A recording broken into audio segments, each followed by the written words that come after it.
one recovery effort, one of many on the island, because the government's response, by contrast, has been inadequate.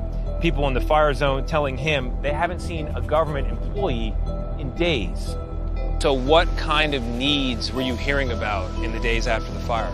For some of us, we were kind of sitting back waiting for help to arrive, and then nothing was sort of happening. But what was that tipping point for you when you realized government is not going to be able to respond the way locals can? So when I started getting texts and messages from friends on the other side saying, hey, no one is here.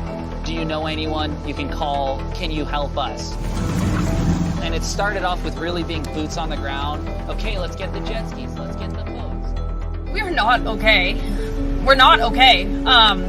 We are emotionally damaged. A lot of people are physically injured. A lot of people have lost their family members.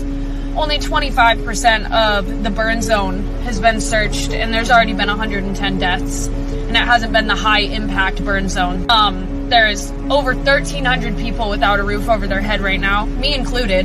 I'm lucky enough to have friends, but all of us are f***ed. They're putting us in 30-day hotel stays in order to find everybody houses, but in a place where it's hard enough to find housing and hard enough to find jobs as it is, now that there is more people looking for jobs and there is less houses available on the island, everybody's everything has absolutely gone upside down in the last 3 days. I guess we are expecting President Biden to come in here sometime tomorrow, and it is completely taken over by the military. We have Air Force, military, everything you can imagine is now in Lahaina. They are gating it off.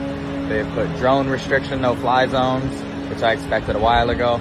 But pretty much what we expected to come in and happen 2 to 3 days after the disaster is now happening 10 to 11 days after, and it really seems like it's mainly here just to protect the president. So lastly, again, thank you to all first responders, firemen, policemen, especially local.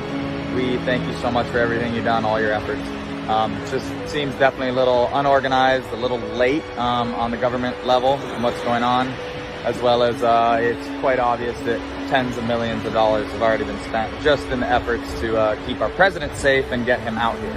So the community does not seem very happy on what's going on right now, just to see all this presence just for the president. But we understand he wants to come out here, do a photo op, and hopefully support, do some financial support like he did for Ukraine here in Hawaii.